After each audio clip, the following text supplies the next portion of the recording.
Hi, I'm Kat Bell, and for this video I will be working on the Plague Nurse Beak.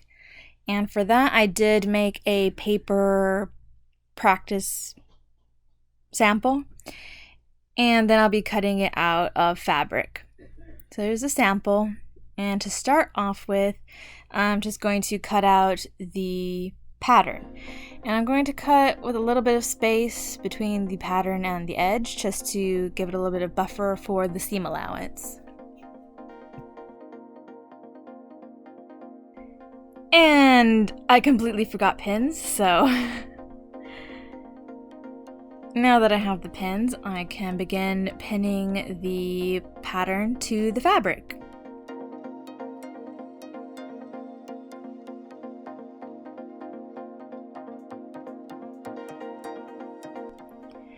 The upper beak requires 2 pieces, and I'm going ahead and cutting along a fold just so that they are symmetrical.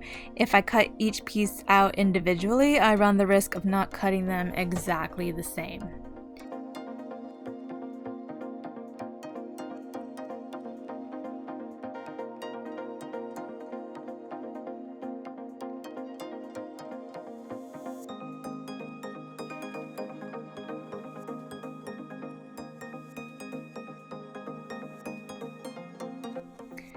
I am using the scraps from the hood, so I'm, waste not, want not, as I say.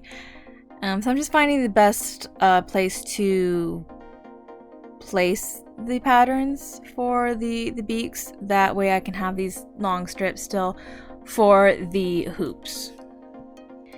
And for this, I'm making 2 sets, so I also cut the lower part along a fold. That isn't necessary if you're only doing 1 piece though. And now that we have all of our pieces cut, we can move on to the sewing. For the top of the beak, that part that goes under the eye, we want a nice clean line. The beak is just going to go over our normal N95 masks, so it may or may not be touching our faces at all.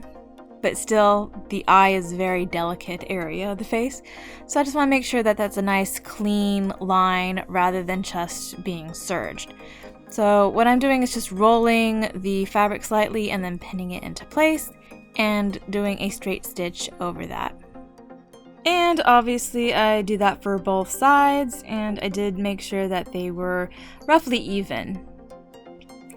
I did have to move the one thing to the other side back and forth a bit as the cat was trying to play with it, and I did not want him stabbing himself.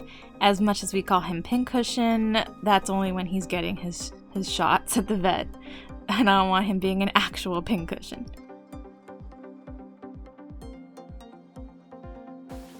Oh, it just unthreaded again. How badly? Very badly. I don't even see the thread. Once the machine was rethreaded, it was time to work on the top of the beak, and this whole thing is being sewn inside out so that the seams are all on the inside, so it's outside to outside. And this was a gentle slope, so it didn't really need pins.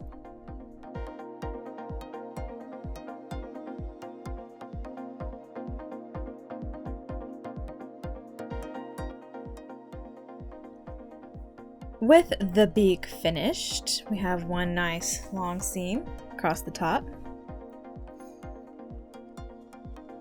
I'm just going to try it on. And I'm doing this to gauge how long the excess of the sides is so that I can fold it over and have basically a loop, which is where the straps are going to go. And after pinning that down, I'm just sewing them into place, and I'm doing that for both sides.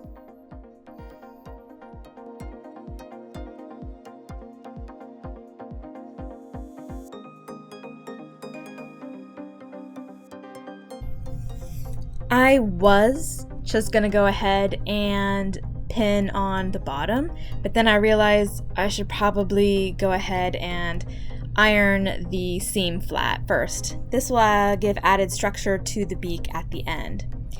And you're supposed to use something called a ham for this. And I was just thinking this whole time, with the hood we were basting, now we need ham.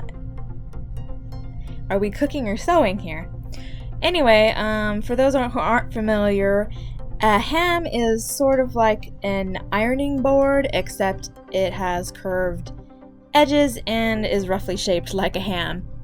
And we have one somewhere, but I don't know where.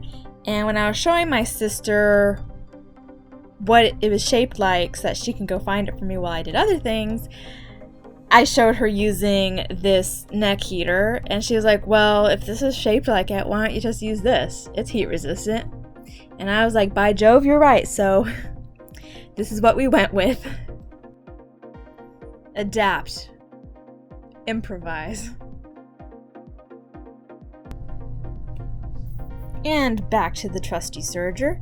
I went ahead and just cleaned up the back end of the lower beak. That way it would have no chance of fraying.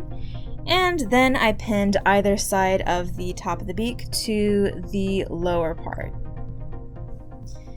Then it was just a matter of serging it all together.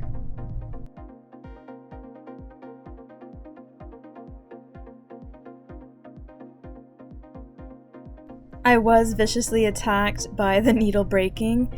We did have a replacement though, and I'm fine. Something just sharp just kind of jabbed me in the face, but it didn't leave any marks and I'm fine.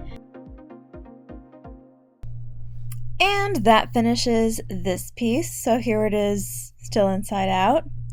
And I'm just gonna grab that and flip it around. And then I'm just going to poke my finger at the end just to get the very, very end of the beak out to give it a nice shape. And overall, the pattern worked out pretty well. It's a little long in the back, but we'll find something to use that for. So that's it for this video. Bye!